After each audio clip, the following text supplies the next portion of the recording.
वंदे मातरम दोस्तों, मैं हेमंत सिंह राजावत दिव्यदृष्टि IAS और अपने यूट्यूब चैनल में आपका स्वागत करता हूं। जैसा कि हम अपने पिछले लेक्चर में पूर्वी पठार को पूरा पढ़ चुके हैं, आज हमको पढ़ना है जो है उत्तर पूर्वी पठार। इस उत्तर पूर्वी पठार को हम पढ़ेंगे आज पूरी तरह से MPSI और PSC प्री को टारगेट करते हुए। जितने भी इसके फैक्ट होंगे वो मैं आपको पूरे के पूरे इसी लेक्चर में, इसी वीडियो लेक्चर में बताऊंगा।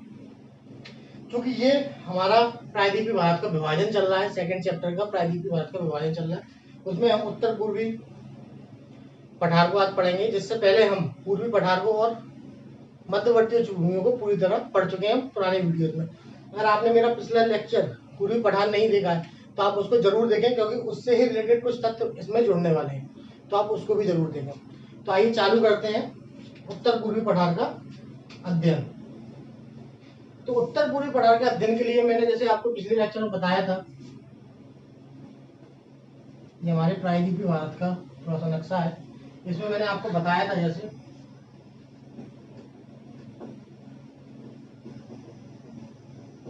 यहाँ पर एक पठार विस्तारित है जिसको हम पूर्वी पठार के नाम से जानते हैं। इस पूर्वी पठार का जब मैंने पिछले लेक्चर में आपको बताया, इस पूर्वी पठार को जब मैंने दोबारा से विभाजित किया तो इसको हमने 3 श्रेणियों में विभाजित किया। बीच वाले पार्ट में जो महानदी बेसिन है, महानदी बेसिन MNB लिख दिया मैंने इसको। ऊपर वाले क्षेत्र को हमने देखा था छोटा नागपुर का पठार, छोटा नागपुर प्लेटू, और नीचे वाले क्षेत्र में हमने देखा था दंडकारण्य का पठार या दंडकारण्य प्लेटू। इसी में हमने जो इसके उत्तर पूर्वी भाग में एक पर्वत श्रेणी विस्तारित थी उसको भी समझा था। उस पर्वत श्रेणी को हम जानते हैं राजमहल की पहाड़ी के नाम से। ठीक, यहां तक हम पिछले लेक्चर में पढ़ चुके हैं। अब इसी छोटा नागपुर प्लेट्यू से जब हम अपने उत्तर भारत के राज्यों में जाते हैं या उत्तर भारत राज्य वाले क्षेत्रों में जाते हैं तो यहाँ पर हमको एक पठार मिलता है। इस पठार को ही हम मेघालय के पठार के नाम से जानते हैं। क्योंकि ये पठार हमारे उत्तर पूर्वी राज्यों में विस्तारित है, उत्तर पूर्वी भाग में विस्तारित है, तो इसको हम उत्तर पूर्वी पठार के नाम से भी जानते हैं। इस उत्तर पूर्वी पठार में या मेघालय के पठार में 3 चोटियां विस्तारित हैं, 3 पर्वत श्रेणियां विस्तारित हैं, चोटियां नहीं पर्वत श्रेणी, जिनको हम गारो, खासी और जयंतिया इन नामों से जानते हैं। वास्तव में गारो, खासी और जयंतिया यहाँ मेघालय वाले क्षेत्र में पाई जाने वाली जनजातियों के नाम है। उन जनजातियों के नाम के आधार पर इन पर्वत श्रेणियों का हमने नाम रखा है। तो इस मेघालय के पठार का अगर हम देखें तो निर्माण कैसे हुआ, सबसे बड़ी बात तो निर्माण कैसे हुआ। तो इस मेघालय के पठार के निर्माण के लिए मैं आपको थोड़ा सा यहाँ समझाता हूँ। इस मेघालय के पठार का निर्माण जब हमारे प्रायद्वीपीय भारत का निर्माण हो रहा था, जब हमारे प्रायद्वीपीय भारत की इंडो ऑस्ट्रेलियन प्लेट जब ऊपर बढ़ने वाली अंगारा लैंड या लॉरेशियन प्लेट से टकराई, तो जब ये उत्तर पूर्वी वाले भागों में टकरा रही थी तो यहाँ पर एक भूअवनति का निर्माण हुआ। कहाँ पर? उत्तर पूर्वी भाग में एक भूअवनति का निर्माण हुआ, जिसे जियोसिंक्लाइनर फोल्ड कहते हैं। तो जब हमारी इंडो ऑस्ट्रेलियन प्लेट तो उत्तर की साइड में अंगारा लैंड या यूरेशियन प्लेट से लॉरेशियन प्लेट से टकरा रही थी, तब यहाँ पर एक भूअवनति का निर्माण हुआ इस वाले क्षेत्र में। इस भूअवनति को गंगा और ब्रह्मपुत्र नदियों द्वारा बहाकर लाए गए अवसादों द्वारा भर दिया गया। इस भूअवनति को, जो हमारी दोनों प्लेटों को टकराने से भूअवनति का निर्माण हुआ, उसको गंगा और ब्रह्मपुत्र नदियों द्वारा लाए गए अवसादों के द्वारा भर दिया गया। उसके कारण हमारे छोटे नागपुर के पठार या पूर्वी पठार और मेघालय के पठार के बीच में एक गैप आ गया। इस गैप को हम किस नाम से जानते हैं? राजमहल डैश गारो गैप के नाम से जानते हैं। इस राजमहल डैश गारो गैप का क्या नाम है? अब क्वेश्चन आपसे पेपर में ऐसे पूछा जाएगा कि छोटे नागपुर के पटना या ऐसे पूछा जाएगा, या तो पूर्वी पठार को उत्तर पूर्वी पठार से पृथक करने वाला कौन है? तो राजमहल गारो गैप।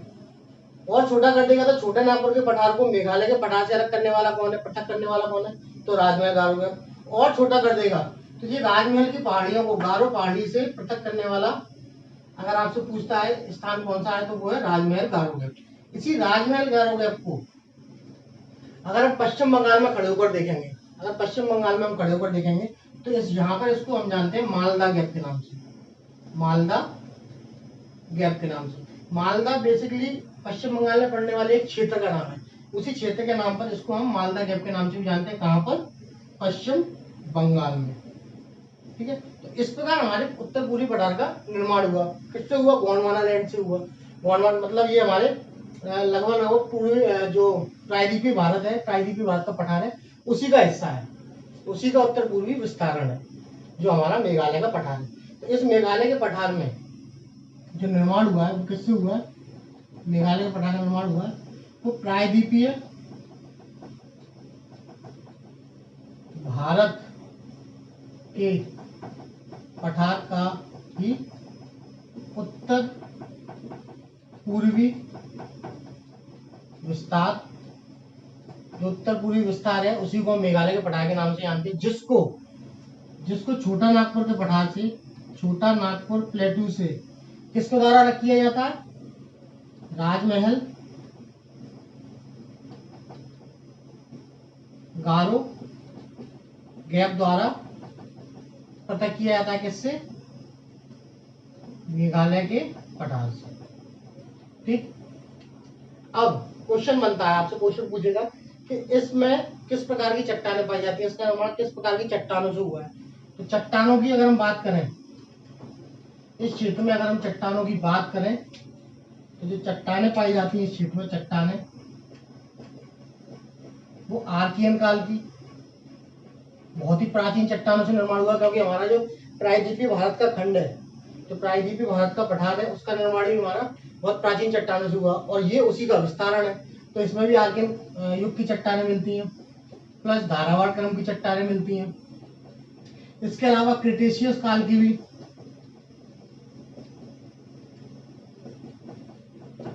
क्रिटेशियस काल की भी चट्टानें यहाँ पाई जाती हैं। इन आर्कियन और क्रिटेशियस काल की और धारावाड़ काल की चट्टानों में कौन कौन सी चट्टानें, जैसे ग्रेनाइट, नीस, बेसाल्ट और आदि थोड़ी और प्रकार की चट्टानें पाई जाती, इतना काफी है। तो इसमें जो चट्टानें पाई जाती हैं, किसमें, मेघालय के पठार में कौन कौन सी चट्टानें पाई जाती हैं, आर्कियन युग की चट्टानें, धारावाड़ क्रम की चट्टानें, क्रिटेशियस क्रम की चट्टानें। उन चट्टानों में कौन सी चट्टानें आती हैं, ग्रेनाइट, नीस, बेसाल्ट आदि प्रकार की चट्टानें आती हैं। अब इन चट्टानों में किसी न किसी प्रकार का खनिज भी पाया जाता होगा। तो जो धारावाड़ क्रम की चट्टानें हैं उनमें एक खनिज बहुत अच्छी मात्रा में पाया जाता है, वो है कोयला। तो इस क्षेत्र में जो है कोयले का बहुत अच्छे भंडार पाए जाते हैं और कोयले का बहुत अच्छा उत्पादन किया जाता है। इसके बाद वो आपसे पूछ सकता है कि इस क्षेत्र में कौन सी मृदा पाई जाती है, और मृदा के लिए आपको पहले यहाँ की बरसात या वर्षा के बारे में थोड़ी सी जानकारी लेनी पड़ेगी। तो देखते हैं अपन, तो यहाँ पर जो खासी वाला एरिया, जो सेकंड वाला एरिया है, गारो, खासी और जयंतीय पहाड़ियों से जो खासी पहाड़ी है, यहाँ पर 3 क्षेत्र पाए जाते हैं। इसके दक्षिण में 3 क्षेत्र हैं, 3 जिले हैं। एक जिला है चेरापूंजी, एक है मोनिसराम, एक है शिलोंग। ठीक, ये 3 जिले पाए जाते हैं। तो आपको जैसे दिख रहा होगा चेरापूंजी और मोनिसराम, चेरापूंजी और मोनिसराम, वर्षा के लिए देख रहे हैं अपन, चेरापूंजी और मोनिसराम, ये भारत के ही नहीं बल्कि विश्व में सबसे ज्यादा वर्षा वाले क्षेत्र है। अब क्वेश्चन कैसे आता है, इनसे क्वेश्चन आता है, जैसे वो आपसे एग्जामिनर आपसे पूछे कि किसी मंथ में सर्वाधिक वर्षा किस क्षेत्र में रिकॉर्ड की गई है, सर्वाधिक वर्षा वाला क्षेत्र कौन सा है किसी मंथ में, किसी कैलेंडर मंथ में, एक माह में, तो आंसर आप देंगे चेरापूंजी। और अगर आपसे वो पूरे साल का पूछता है या एक साल का रिकॉर्ड पूछता है तो आप आंसर क्या देंगे, मोनिसराम। दोनों टोटल डिफरेंट चीजें हैं कि आपसे अगर वो ये पूछता है कि एक कैलेंडर मंथ में या एक रिकॉर्डेड कैलेंडर मंथ में किस क्षेत्र में सबसे ज्यादा वर्षा रिकॉर्ड की गई, तो वो है चेरापूंजी। और अगर आपसे वो एक साल की पूछता है, एक साल में कहाँ पर की गई, तो वो है मौलिसराम। ठीक है, ये दोनों किस क्षेत्र में मिलते हैं, खासी वाली पहाड़ी में। अब थोड़ा सा कंसेप्ट समझ लें कि इन क्षेत्रों में सबसे ज्यादा वर्षा क्यों होती है, इतनी वर्षा क्यों होती है। तो आप देखते होंगे जो पश्चिम बंगाल, जो बे ऑफ बंगाल की खाड़ी से उठने वाला मानसून है, जो पश्चिम बंगाल वाला क्षेत्र क्या है, बिल्कुल प्लेन है, मैदानी क्षेत्र, वहां किसी प्रकार की पहाड़ियां नहीं पाई जाती।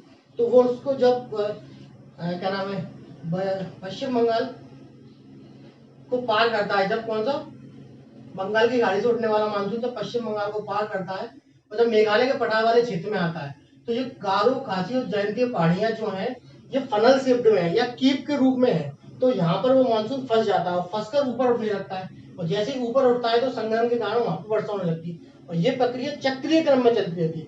इसलिए यहाँ पर विश्व की सबसे ज्यादा वर्षा रिकॉर्ड की जाती है, क्योंकि यहाँ पर जो मानसून होता है, जो बंगाल की खाड़ी से उठने वाला मानसून है, वो फंस कर रह जाता है। क्यों, क्योंकि इसका जो इन पहाड़ियों का जो शेप है, ये पहाड़ियां जिस शेप में विस्तारित है वो है कीप शेप के रूप में विस्तारित है, इसलिए यहाँ पर ऐसा होता है। ठीक है, तो ये छोटा सा कंसेप्ट था।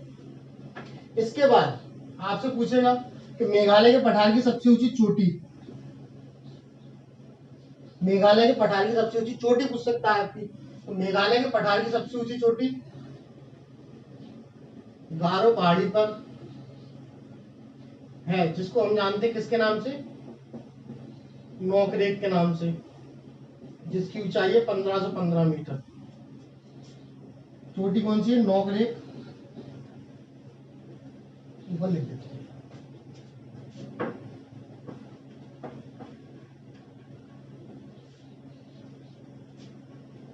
चोटी, तो चोटी है नोकरेक,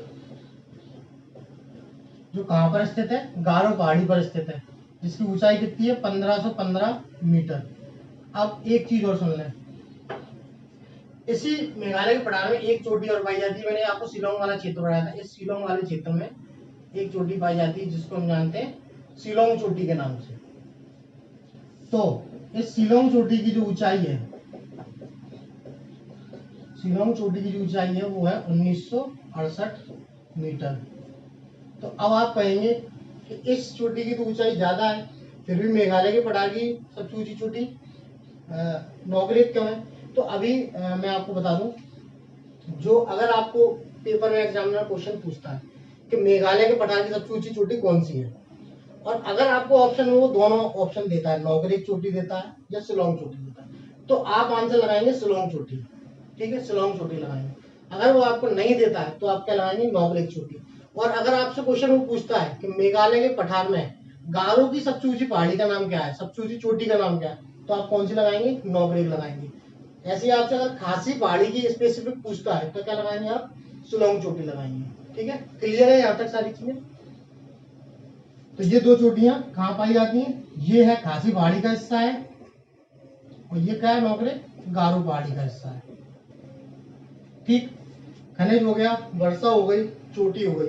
अब आपसे क्वेश्चन पूछ सकता है कि इस क्षेत्र में किस प्रकार की मृदा पाई जाती है, मृदा, मिट्टी। क्योंकि यहाँ पर साल भर वर्षा होती है, अत्यधिक वर्षा होती है, तो यहाँ पर अत्यधिक वर्षा के कारण कौन सी मिट्टी पाई जाती है, लैटेराइट प्रकार की मृदा पाई जाती है। इसके अलावा इस क्षेत्र में कई सारी नदियां भी बहती हैं, तो नदियों के बहाव के कारण यहाँ पर जलोढ़ मृदा भी पाई जाती है। लैटेराइट मिट्टी पाने का कारण क्या है कि यहाँ पर अत्यधिक वर्षा होती है, लैटेराइट मिट्टी वहीं होती है जहाँ ज्यादा नमी और आर्द्रता होती है। ठीक है, तो वहां पर पाई जाती है। जलोढ़ प्रकार की पाई जाती है। जलोढ़ के दो प्रकार होते हैं, कादर और बांगर, मैं आपको समझा चुका हूँ पहले कि पुरानी जलोढ़ और नई जलोढ़ क्या क्या कंसेप्ट है। ठीक, इसके बाद आते हैं अपन वनस्पति पर। इस क्षेत्र में मिलने वाली वनस्पति कौन कौन सी है, तो इस क्षेत्र में क्योंकि सालों वर्षा होती है तो यहाँ पर सदाबहार वन पाए जाते हैं, सदाबहार वन पाए जाते हैं, शंकुधारी वन भी पाए जाते हैं। थोड़ी ऊंचाई पर गारो पहाड़ी की थोड़ी ऊंचाई, ये गारो पहाड़ी थोड़ी नीची है, खासी पहाड़ी थोड़ा ऊंचा है, तो खासी पहाड़ी पर ये शंकुधारी वन पाए जाते हैं। इसके अलावा यहाँ घास के मैदान भी विस्तारित हैं। ठीक, अब वनस्पति, मृदा, खनिज हो गया, चोटी हो गई आपकी। इसके अलावा आपसे एक कंसेप्ट और पूछ सकता है कि गारो, खासी और जयंतिया, इन तीनों रेंज में सबसे लंबी रेंज कौन सी है? इन तीनों रेंज में सबसे लंबी रेंज कौन सी है? तो इन तीनों रेंज में सबसे लंबी रेंज है खासी, सबसे लंबी, ठीक, सबसे लंबी रेंज है। आपसे क्वेश्चन पूछ सकता है राजमहल मालदा गैप या राजमहल गारो गैप किस किस को अलग करता है? तो इसके तीन आंसर हो सकते हैं, पूर्वी पठार को उत्तर पूर्वी पठार से, छोटा नागपुर प्लेटू को मेघालय के पठार से, या राजमहल की पहाड़ियों को गारो की पहाड़ियों से। तो कैसे भी तीनों क्वेश्चन का आंसर क्या है? एक ही है, राजमहल गारो गैप या मालदा गैप। मालदा गैप कहाँ कहते हैं? इसको पश्चिम बंगाल में कहते हैं। इसके अलावा इसके जो पूर्वी क्षेत्र है, इसके अलावा जो इसका पूर्वी क्षेत्र है, किसका? मेघालय का पठार का पूर्वी क्षेत्र है। यहाँ पर और एक पहाड़ी विस्तारित होती है जिसको हम मिकिर की पहाड़ी के नाम से जानते हैं। मिकिर की पहाड़ी, मिकिर की पहाड़ी के नाम से जानते हैं। तो मिकिर की पहाड़ी कहाँ विस्तारित है? मेघालय के पठार के पूर्वी भाग में, मतलब ये वाला भाग, जो पूर्वी वाला भाग है, यहाँ पर क्या है? मिकिर की पहाड़ी, मिकिर की पहाड़ी वाला क्षेत्र विस्तारित है। कहाँ पर? पूर्वी क्षेत्र में।